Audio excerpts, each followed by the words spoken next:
Ladies and gentlemen, DJ Chillin McMillin here, and I'm here with Jonathan Emmonds. He is the bearded barkeep up in New Hampshire, and you're from Concord, right? Yes, sir. Thanks so much for having me, DJ Chillin McMillin. Love it. Yeah, we're up here in Concord, New Hampshire, right over by the state offices, and yeah, we're actually we provide services all throughout New Hampshire, Maine, Vermont, and Massachusetts. So nice. We've got a pretty big stretch here of events. So what towns do you find yourself prominently set up? Yeah, so we are really lucky to have a couple of contracts out in Greenfield. We do quite a bit in Greenfield. I like to tell people the Lakes region belongs to the Bearded Barkeep. There are a lot of great companies, but we do quite a bit up in the Sunapee, New London, Lakes region. For us, we've met a lot of great coordinators and a lot of great venue owners who have put us on their preferred list, and really word of mouth and people telling brides and grooms about who we are and how we do things has really been beneficial to us. That's awesome. And I met you at James and Melanie's wedding. When was that? 2019, I believe it was. Yeah, isn't that wild? Yeah, there was so long ago. The venue was called Mountain View Functions. There was a videographer there was a photographer. Catering was the Wall Street Cafe, or Washington Street Cafe. Yeah, the Washington Street Cafe, yeah. Yep. I remember that night. That was a really fun night. I remember playing shots for you as you're pouring all those shots. Yeah, that's right. That's right. Yeah, that was a really fun night. Yeah, that was a really good time. And when it comes down to the guests, what is your favorite part about that experience? Yeah, I've been bartending for a long time, and I think that I like the customer, the client interaction a lot. When you're behind a bar at a restaurant, it's a certain vibe, right? When you own the company. When I set a bar up at a wedding, for me, everybody's happy. You're there because you were invited and you want to be, and I love just continuing that smile on people's faces. Everyone's so stoked for the bride and the groom. Everyone's happy to be there. The only reason I'm there is to continue to make them happy and to provide a service for the guests that they go home and they say, "Wow, this was unbelievable."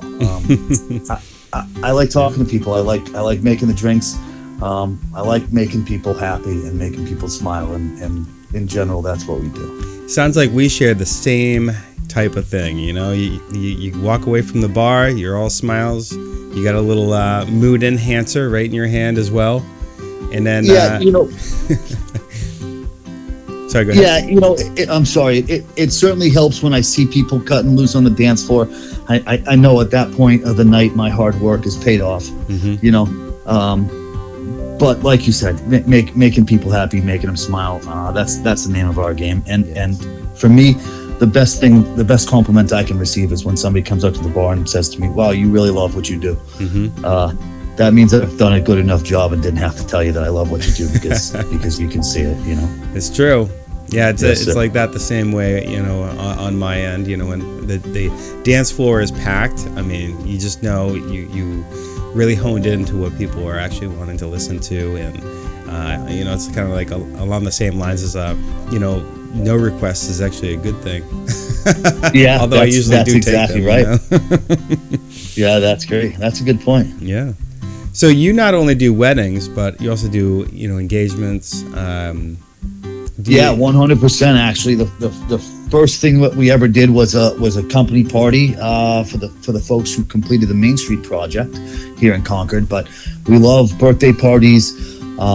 We do a lot of graduation parties. Just because your son or daughter graduated from high school doesn't mean your aunts and uncles don't want a few libations at the party. And when you got all the 18-year-olds around trying to grab a drink, you hire a company like ours to do it the right way and make sure everyone's safe and responsible. But company parties, backyard barbecues, pig roasts, We did a bat mitzvah this year for the first time, which was pretty cool. A female's turning of age in the community, Nice.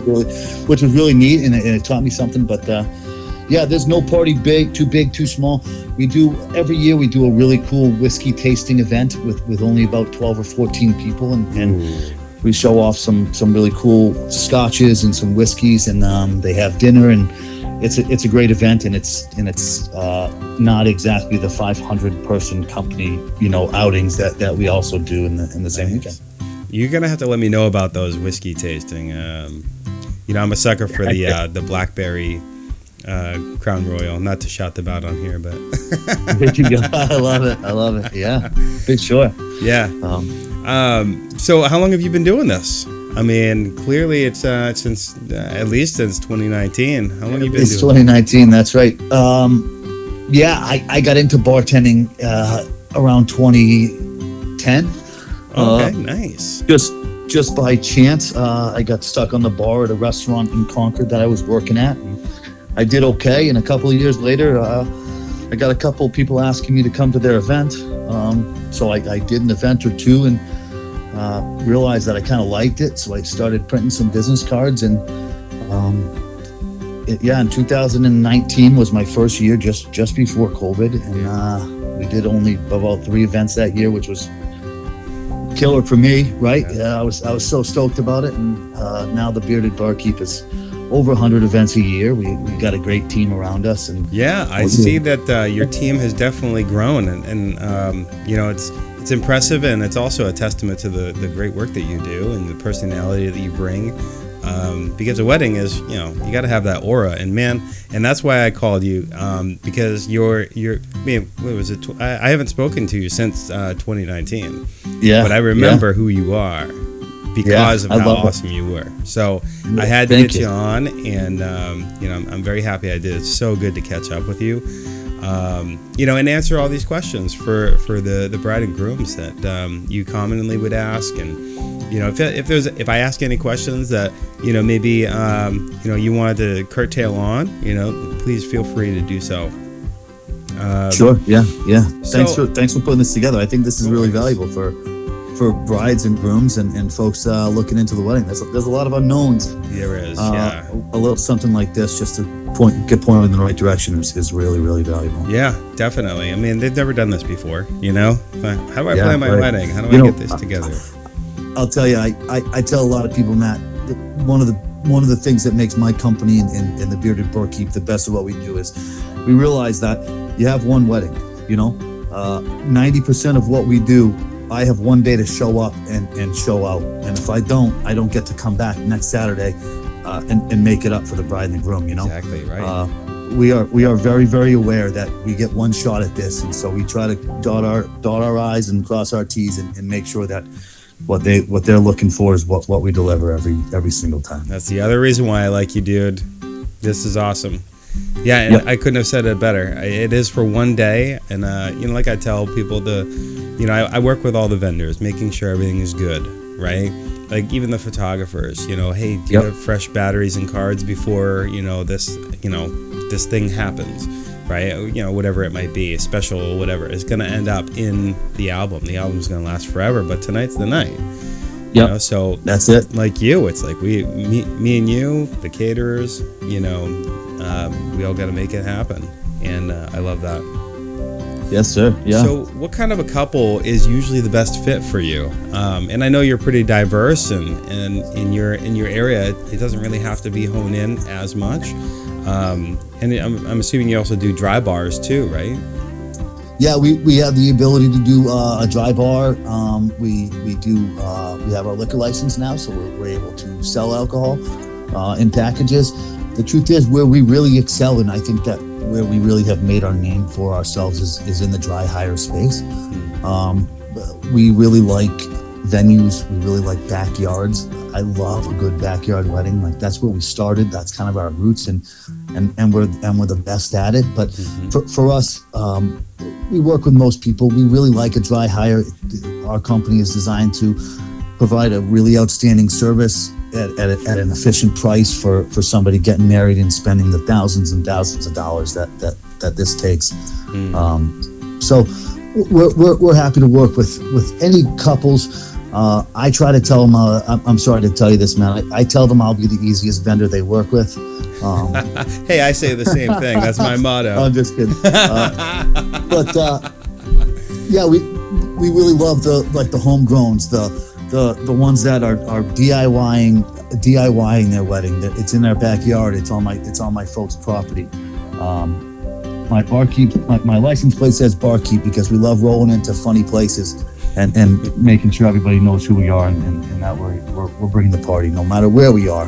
Yeah, that's awesome, man. Yes, sir. So, actually, off the cuff, I mean, I'm really good with presentation. You know, I love the presentation of, you know, anything and trying to tailor it toward, you know, the design of the day. So do you have your own kind of furniture, or you typically like to, you know, show up and use, you know, the furniture and bar tops and things like that the venue has? I know sometimes it's not really your choice, you know, because that's where it is. We work with a lot of great venues that provide the bar, and for us, when the bar is, you know, a fixture in the venue or at a certain place that we go, it's an advantage because it's there. It's a little less that we're moving back and forth.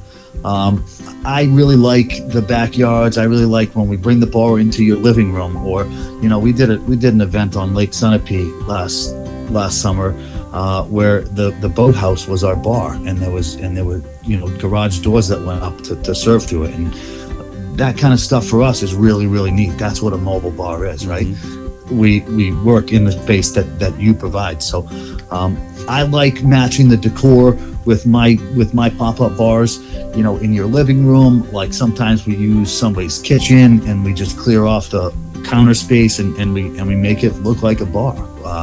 People walk in and are like, wow, is this really your kitchen? You know, right. It's a fun thing. And I like kind of the puzzle that is putting a really cool bar together in the space that you've provided. But we do have we have pallet bars, we have 6-foot folding bars, we have a number of different bar options that we can definitely bring to your event. That's pretty cool. Fit just you. Yeah, I love that. You know, it's nice to be a little bit more universal than just showing up and having like a table. That's it. Yeah. We do have that, you know, when we're in the garage and you want a black skirt, we have that. But exactly. We also have some really cool bars. We work with a couple of the rental companies to bring the bar that exactly you want, the big wine barrels and the slates of wood and stuff like that. We can work with all of them and make it happen. So yeah, that's awesome. So for a couple who has never hired a wedding bartender before, can you walk us through exactly, you know, what you provide and what they are still responsible for? For sure. So we have a number of packages. If we're bringing our liquor license, of course, we bring the license. We bring all the alcohol, depending on what you're looking to serve at your wedding. We have a number of packages that include beer and wine and a couple of signature drinks. We do, a full bar with full liquor, up to, you know, all of your specialty drinks like espresso martinis and all that jazz. So wait, you guys do coffee as well? We will do coffee. Yep, absolutely. Nice. A lot of times we'll bring a cold brew, but we have coffee stations. We do hot and cold coffee. That's awesome. Upon request. Yep. Yeah, absolutely. And then, cool. You know, for us, no matter what service you hire us for, all of the mixers, all of the sodas, all of the garnishes, anything non-alcoholic for your guests, the Bearded Barkeep will provide as well. Very cool. We're a Coca-Cola company, so Coke, Diet Coke, Sprite, ginger ale, soda water, tonic water, all of your standard juices. We like to have olive juice, and we like to have, you know, grenadine and some hot peppers for your hot and dirties.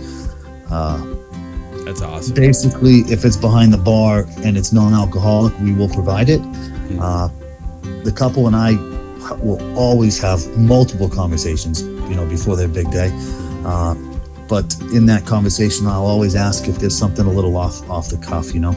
Sure. Last year we brought Mountain Dew Code Red to an event because the groom loved his Code Red and that's what he wanted. So if you know Manny likes a diet caffeine-free soda, then we'll have that for you too. You just got to ask and we take care of it. That's awesome. So if a couple has 100, 150, 200 guests, how do you help them, figure out how much, of any type of drink or condiment or accent to it? That's got to be kind of careful planning so you're not over. How do you handle that? Definitely careful planning. I like to have a conversation with the bride and the groom.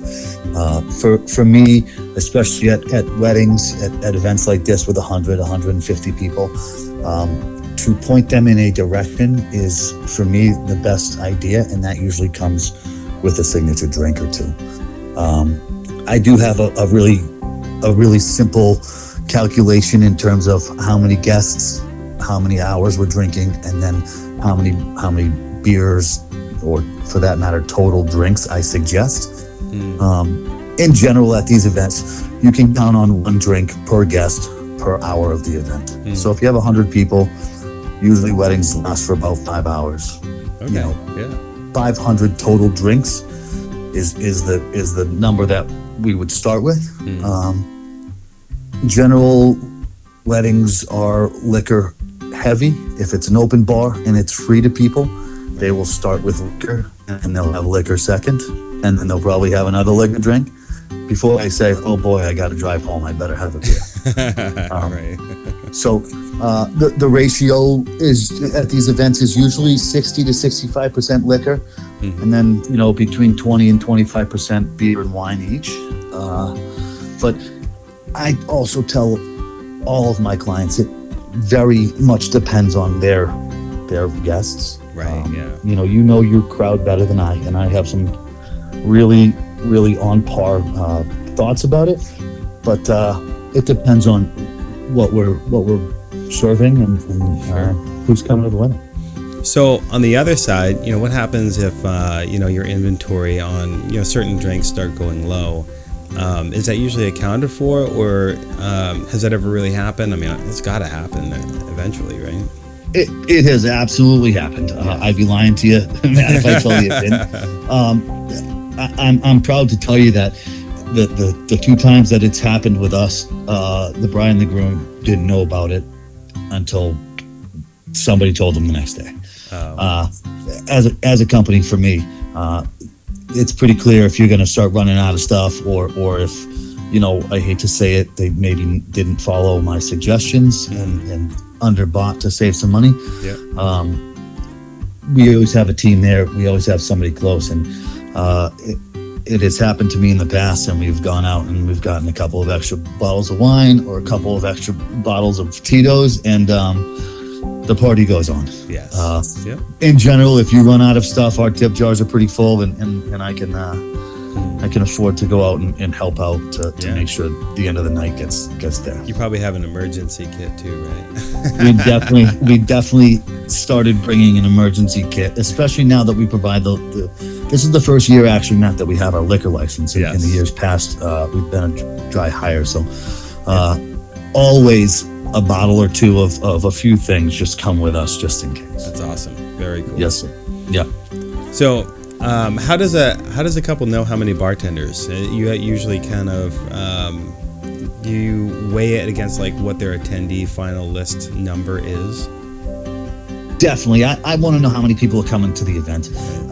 The number of bartenders, I would say I'm very comfortable with any one of my team members doing an event solo, as long as there are two things: 100 people or less, and only one bar. Right.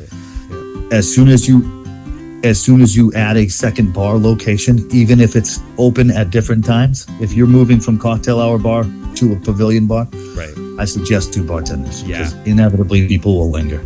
If it's over 100 people, when you say I do, no matter how prepared, how ready to go you are, 100 people want to drink at once. Right, exactly. and two people should be. And there. that's usually how it goes, right? So you have, I mean, sometimes they'll if it's available, they'll have drinks before, and they'll bring their cocktail over to the ceremony. If they allow it, right?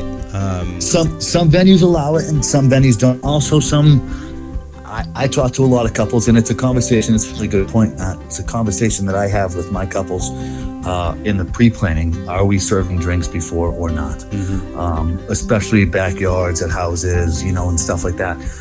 Some venues say have at it all day, and some venues say you have 5 hours to drink, for their liability. For me, either way is okay. I don't love the idea of like cups and beer bottles at the ceremony site. I just think it's a little tacky, new age, I could go either way with it, but I see what you're saying. So we're doing what the bartender, what the clients like, what the right, exactly likes. What they prefer, right. Full disclosure: if people are throwing money in the tip jar before the wedding starts, that's better for us. That's awesome. Yeah. The other I guess kink or rush point is right after the ceremony for cocktail hour, right? Yeah.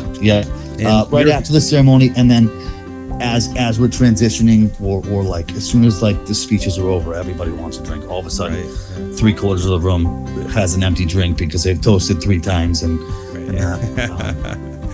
that's true. For me and for my team, there's a couple really simple things that we do to make sure that there are no lines. In fact, if you go to our Google page, we've got 2 or 3 really cool reviews that say there were absolutely no lines at my daughter's 200-person wedding. Yeah.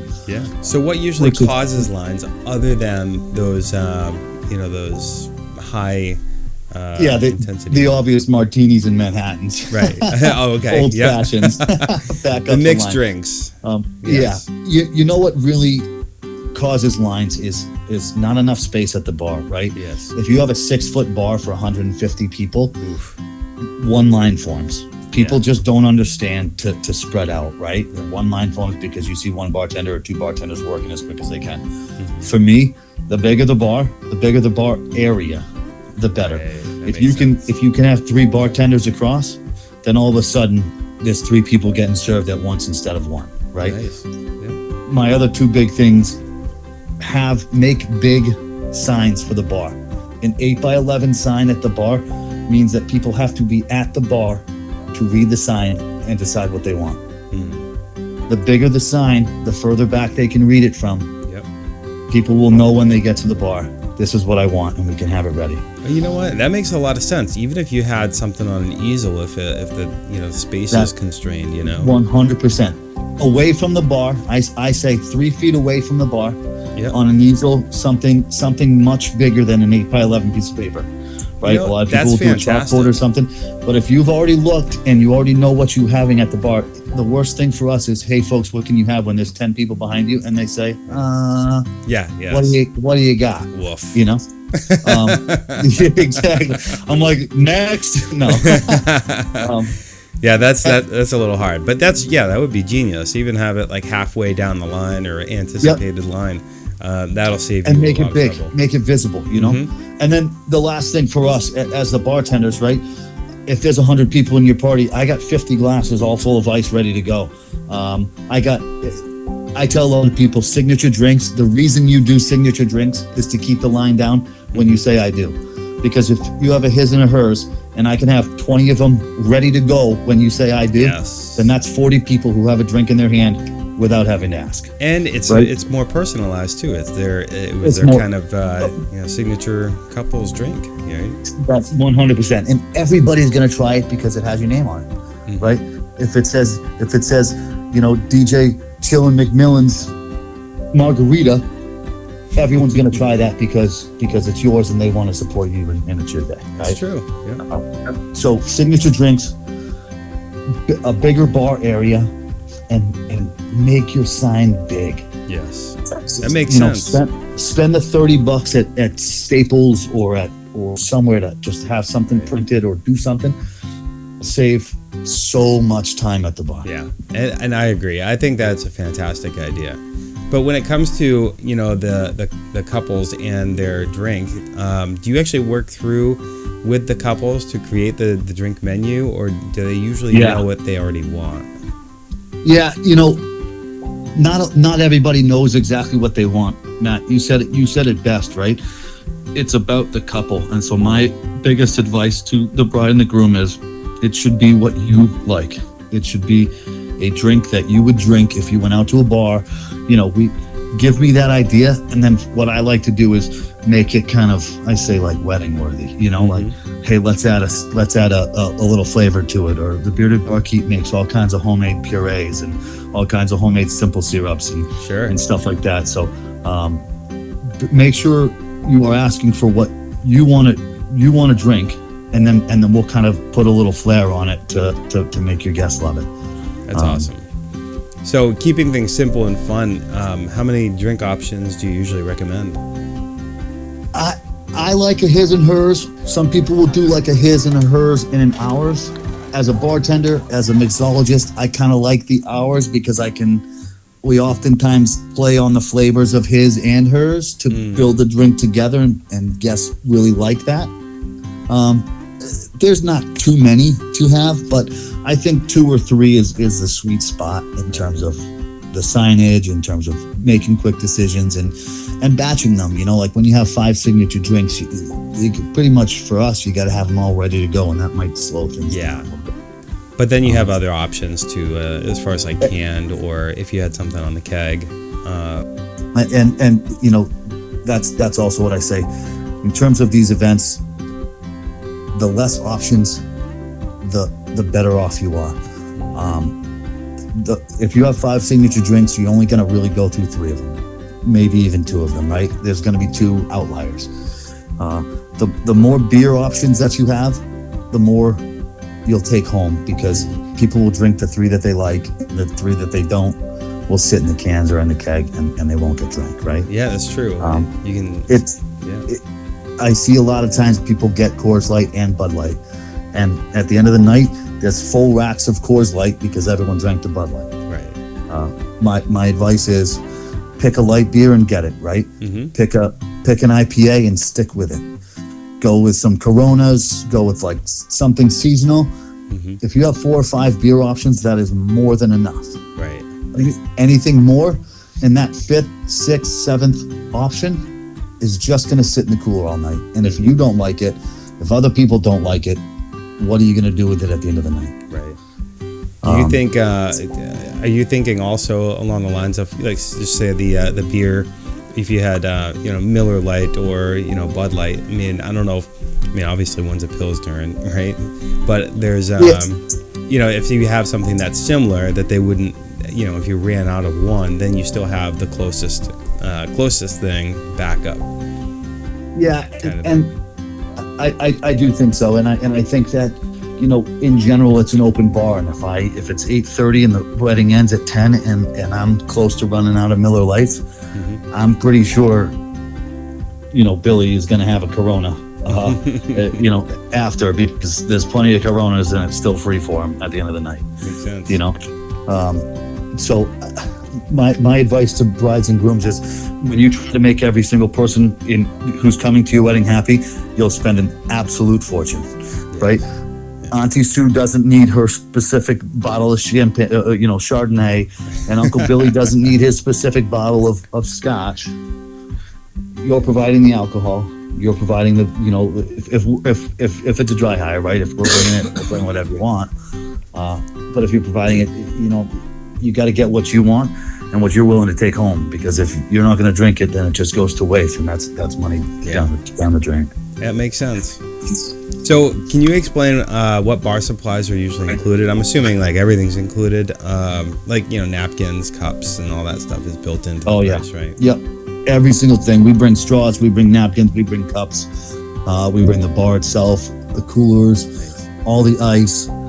We tell people, buy the beer, buy the wine warm. You can keep it warm until we get there. We'll be at your event in plenty of time to chill everything down before guests arrive. So like, do you have anybody that will do like the drink signs, for the wine or anything like that? 100%. We'll do the drink signs. A lot of the coordinators do the drink signs. Yeah. yeah, we are something that we talk about is we are more than happy to do it. A lot of people like to put their own touch on it with their dogs' faces and this and that, and they order some really, really great signs. But we are definitely able to help. We have a couple of the washboard beer signs that are kind of fun at some events, especially company parties and stuff, to highlight signature drinks and all that stuff. So yeah, we're happy to help. They can help. We basically what I tell my clients, if it's a dry hire, you buy the alcohol, we do everything else. And if it's not a dry hire, if you're hiring us with a liquor license, you just tell us where you want the bar. All right. And so actually, we'll let's dive into that. So when you say dry hire, that means that they need to go get their liquor license for the evening, right? No. That means they just need to go get the alcohol for the evening. We still have the liquor license. I'm just not going to sell it to you. Oh, you're going to go get it, and we're going to pour what you provide. Okay, that makes sense. Yeah. And if they buy it, obviously it's theirs. Work under our liquor license, but ultimately, if it's a dry hire, it's basically a private party, and the liquor, as long as we're not selling alcohol, as long as there's no price of the ticket, there's really no liquor license required. Our liquor liability insurance, our certificate of insurance and all that stuff will be present. But when I say dry hire, I mean you buy the alcohol, and my company takes care of all the background. But if it's not a dry hire, then you're purchasing the alcohol, and it's kind of built into the price. But you also take the alcohol with you.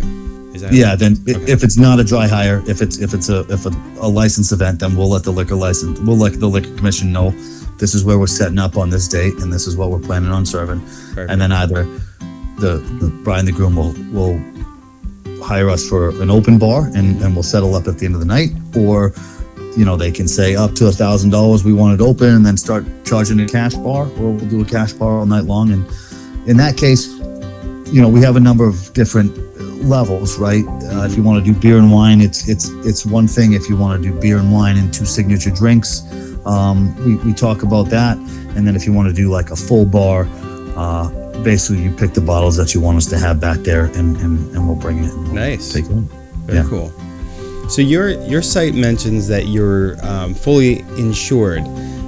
For couples that don't know what that means, what does that mean in the bartending world?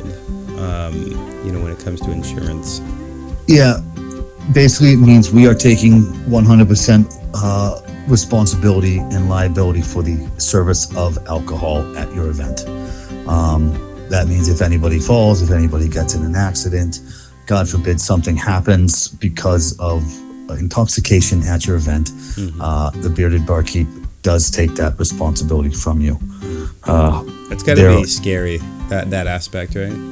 It is a scary aspect.